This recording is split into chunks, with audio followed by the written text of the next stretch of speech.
Hey, hi, howdy, and welcome to week 6 of the Seventh Valkyrie read-along and director's commentary, accompanying the launch of A Slanted Reflection. This week we're looking at Chapter 15, Chapter 16, and Chapter 17.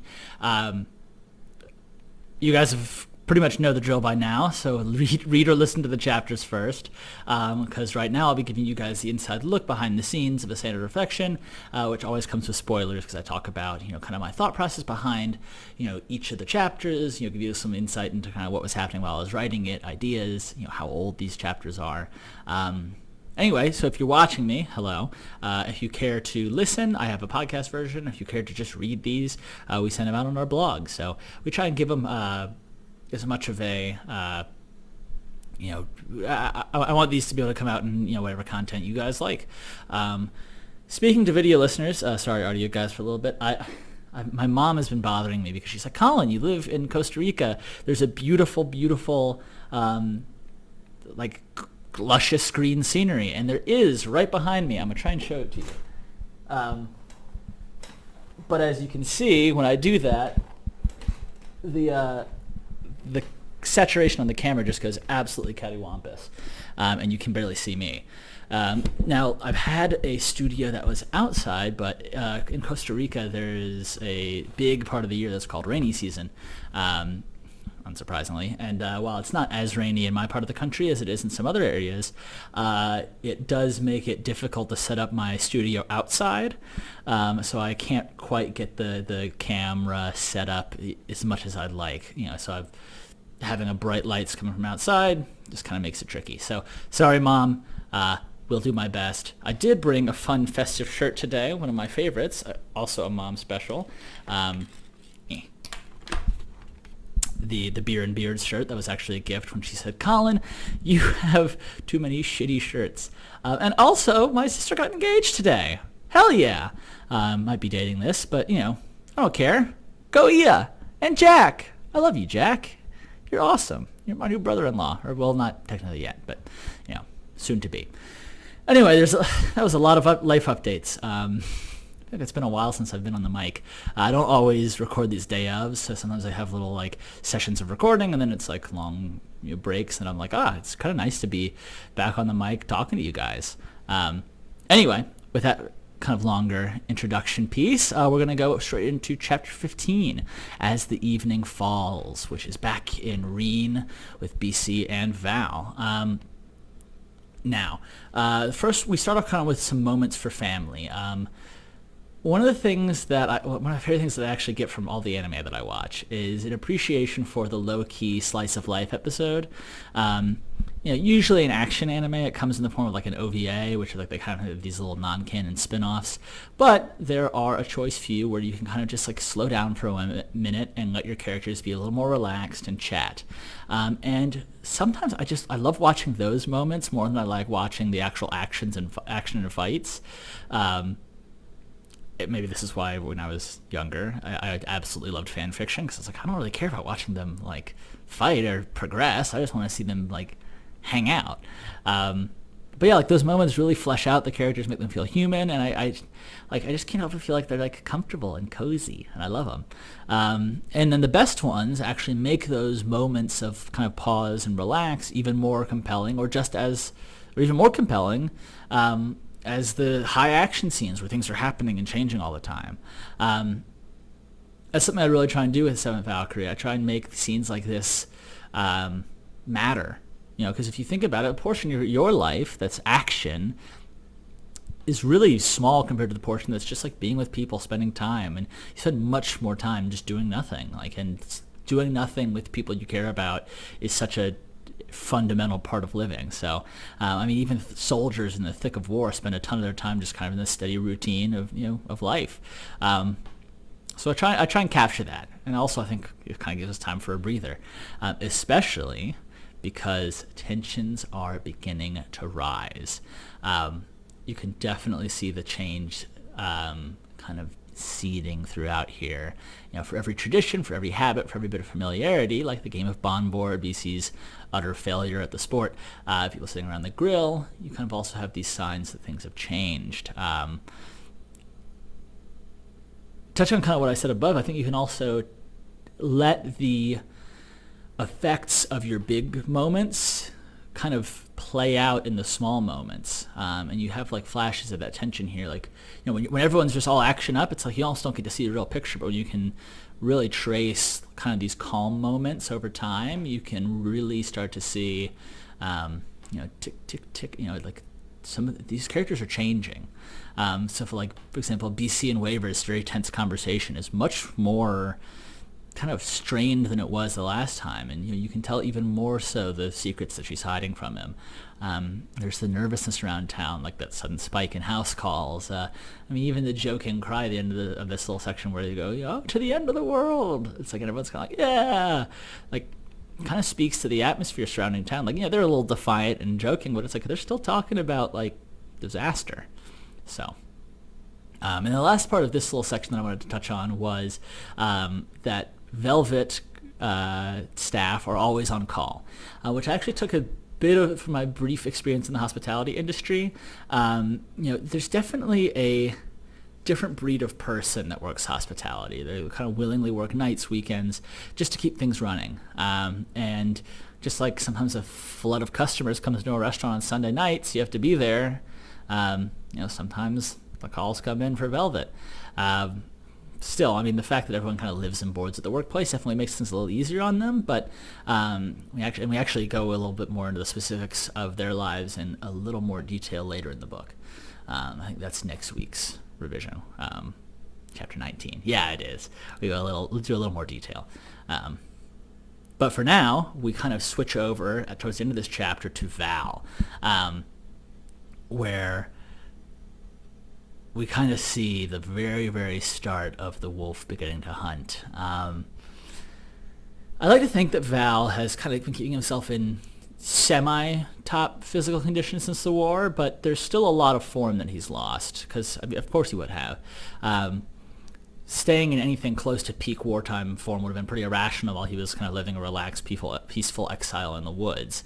But I like this moment because you can see that compared to where he was at the beginning of the book, when he went to prison or when he first got to the barn, he's definitely recovered a bit, and a recovered Val is a threat. He's a little concerned about why he's healed. He's a little nervous about what's to come, but he kind of settles into this person that we've kind of known he's been, and he's kind of been playing from behind all book, and now he's like, all right, like now it's time to really show. So, and you also have kind of the awesome moment with the pack, with the interaction between Val and the hounds here, where they show their loyalty for him. For all that we've known Ed and Rowan to be very loyal to Val, they were willing to follow him. They've never quite known the struggle yet that Darkstar knew. Like Val and Darkstar were, bound together in the aftermath of the Duskfall, which we'll learn about later in the series. But it was this horrible, catastrophe that both of them lived through. And that's when Darkstar, that's the circumstances under which Val and Darkstar sort of really truly became partners. And it wasn't quite the same level of catastrophe, but both hounds kind of instinctively are like, we've been with you, and we're here for you. They pledge to follow Val through whatever comes. Since I was young, I've had dogs in my life. And that loyalty that they have, is not something I could have made up. That's something that I feel is just instinctive to dogs. So here's to you, Layla.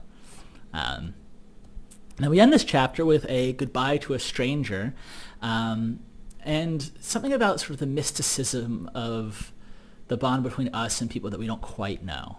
The chapter ends with this interaction between Val and Strana, sort of this wordless, impossible to communicate through language interaction between a girl and a man, and they both, all they really share is that they both love his dogs. There's a man who rides his bike through town where I live. I don't know his name. I've never spoken to him. I don't know if I ever will speak to him. But one time when we were crossing paths, we both rode around the same corner. He smiled at me because there's one big road that goes through town. He smiled at me, and I smiled back. And now whenever I see him, we both smile and we both nod, and it's like, it's like there's a bond there. There's a powerful kinship in that. We don't always get to know people personally, but I thought there's something mystic to the bond between us and those we don't quite know, and I really wanted to take a moment to capture that here. It's like Val and Strana, with a silent moment over some brushes and cheese, and and then Val sets off to the woods. It's like there's a bond there, and they're so different. They're so utterly different, but it doesn't matter, at least not for that moment. So anyway, now moving on into chapter 16, the Moondogs. Ooh, this is a good one. So we have an important moment at the beginning of this for Cyrus, maybe physically as well as mentally, where he releases kind of this, and he finally gives over to the forest and allows the wolf to guide him sort of deeper and deeper. Far to this point, he's kind of reached the edge of where he can go himself at this point. One of the things I always try and keep in mind as I write is the idea of agency, how much our characters act versus how much they have to react. It's something I like to keep in mind, and especially it's something I like to balance out, because if a character is just being swept along by events around them, it's hard to be engaged. Like, they're not inspiring, they're not really fun to watch. But when our characters are taking action, when they're moving and surprising us within the story, it's like, that's when they're compelling. Cyrus in this particular chapter, he sort of gains a little bit of agency by giving up, which I thought was kind of fun to do. He refuses to run away anymore and just, gives in. But in doing so, he then sort of gains passage into this world that was hostile to him. And even as a result of that, he's kind of hit this wall, and he gets a little bit of backbone. He's kind of bantering with the wolf. He's going back and forth with C. He's joking a bit more. And it was kind of a fun little inversion. Cyrus, one of the things that I definitely was aware of with him is that he spends a lot of time in this book without any agency. He's just sort of reacting. And, you can finally see him start to take a little bit more, start to stand up for himself a little bit. And that's a huge journey for Cyrus. He's powerless in this world for a lot of it. And it's like he doesn't have many allies. He doesn't have much. He's kind of thrust into this place, and it's, he's building that agency. And I wanted to reward that at the end of this chapter by really giving you a chance to say, okay, finally he's getting a little more on top of things. So, and we go even deeper into the forest. And back to my Discovery Channel Animal Planet love for things. It's like there's mysterious light glowing in the forest. There's animals flickering in the distance that they grow stronger and stranger. And Cyrus is walking alongside, this very dominant force of this forest. And he's allowed to kind of wonder at it, and I kind of get to be like, oh, it's like now he's a little safer from it, but he's allowed to kind of take an interest and watch and listen, and it just reminds me of being out in the woods in Maine, or as I'm watching Animal Planet Discovery Channel. It's like, or actually it reminds me a little bit of sitting in the water about to try water ski with my little rump hanging in the lake, and just filled with this electrifying fear when you're like, what's beneath me? But yeah, it just kind of shows how much perspective matters. And I imagination and just the sinking into the wild will never get old for me. And then we kind of have this sharp contrast of we arrive at the home of the Moondogs, which actually I want to draw, say thanks, and draws a lot of inspiration from Miyazaki, especially the bathhouse in Spirited Away. There's something interesting about taking something we're used to seeing, like a bar or a hotel or a big compound, and then just twisting it on its head with something fantastical, like people that are effortlessly intertwined with wolves. So it reminded me almost of a biker bar, kind of. And we step in and we see a party that's familiar, but at the same time it's foreign. The games are different, the food's different, the animals are moving, the outfits are, very different, and yet somehow it seems familiar. It was another piece that this whole chapter was a whole piece that took a little while to get right, but I wanted to make it feel nuanced and interesting, and I drew a lot of inspiration from the stuff that Miyazaki's done, like I said, especially Spirited Away. It's like I wanted it to feel old, complex, like a place like this really would. And so it had to have tons of little stories and fragments all going on, histories, little sparks of this and that, kind of as people go out throughout their lives. Quick plug for the audiobook. When this chapter came out to the end, and especially from this chapter up until the end of the book, there are sections that I was super happy by the way the recording came out. I mean, tons of interesting characters, and I think their personality really comes out in the voice acting, especially a character we meet in the last few chapters. Oh, I'm smiling, and in like 2 weeks, like we're gonna meet him, and you're gonna know exactly who I was talking about. So, and another thing we get to have this chapter, kind of on a final note, it's like we end it with a little bit of like slapstick comedy. Cyrus is tossed in the middle of some ongoing negotiations, and then the ensuing kerfuffle is sort of Jackie Chan influenced combat comedy until everyone's left either slumped laughing or groaning or passed out on the floor. I never want to take any of this too seriously. I feel like fantasy does that a lot. But one of the most powerful aspects of the human spirit is the ability to adapt, to find comedy, to poke fun even when it feels like maybe you shouldn't. And like, I like having fun while I'm writing this. I see no reason that like people who are living in this world would all be super serious and like, oh, we are the majors. It's like, no, dude. Like, what? Toss you in there, see what happens.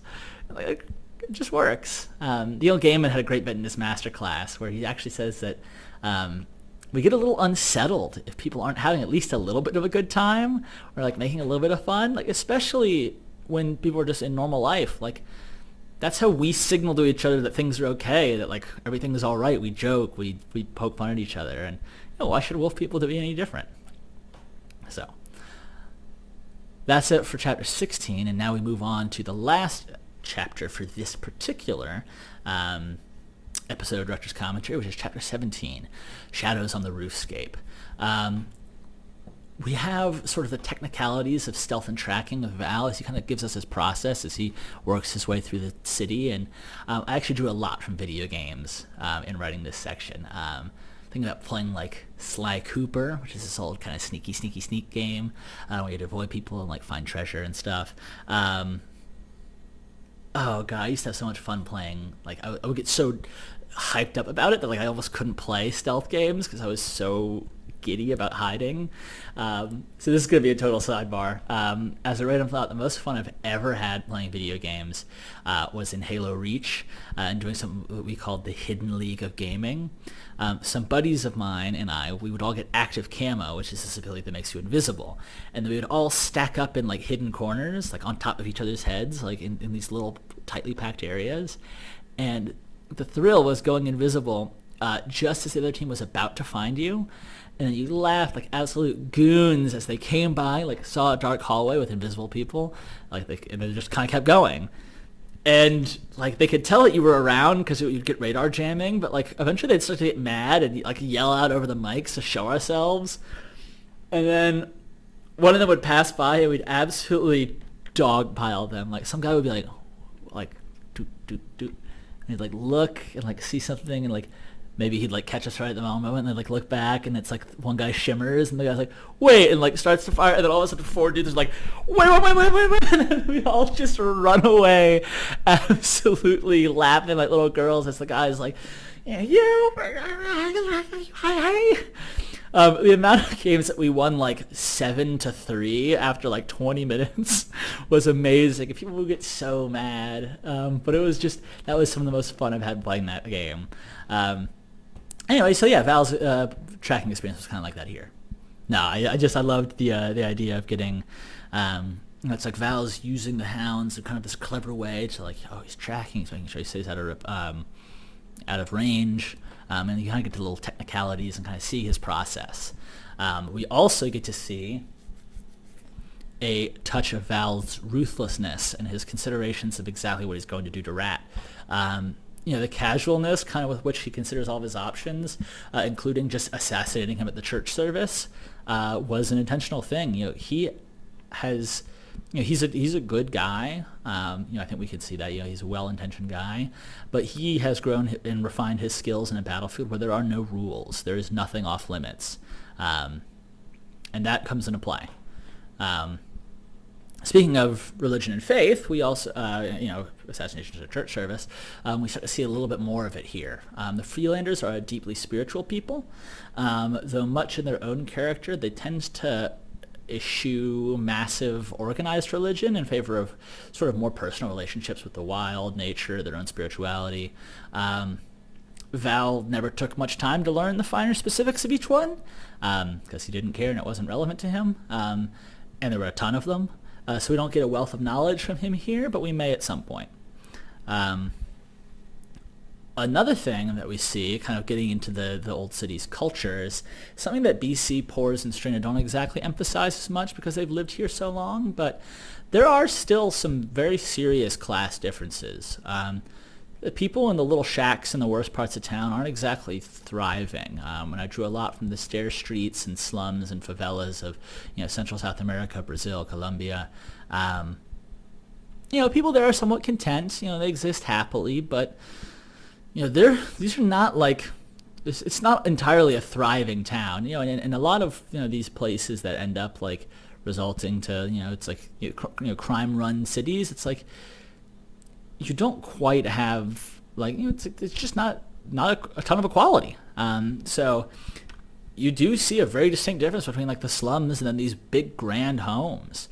And we'll divide a little bit. We'll dive a little deeper into the divides, within classes of Freelander society over the course of the series. Like, is it better to live free in comparative squalor, or with a strong community but very little wealth? Or is it better to live more comfortably with kind of less of a sense of union or those around you? A lot of that's a question that both societies have to kind of deal with, and kind of are forced to deal with. So I don't know. There's not really a right answer, to be honest, but like we start to see a little bit more that I hate when you like have good guys that are just way too like everything's perfect. It's like, no, things aren't perfect, and like it's like there's lots of societal problems that the Freelanders have to deal with. So there's texture to it. But anyway, we'll unpack all of that in future chapters and future volumes. So in the meantime, that's enough for this week. You can leave a comment here on our Facebook page or just message me, and I'll see if I can answer it next week. So far I haven't gotten any questions from anybody, but hey, it seems like I might just be answering them. In the meantime, before next week, make sure that you listen to or read Chapter 18, Those of the Wolves, Chapter 19, Snarling Strays, and Chapter 20, Erytheme, by next week. So, in the meanwhile, and in the meantime, stay safe, and in the words of Bill and Ted, as always for this particular series, be excellent to each other. Bye. Love y'all.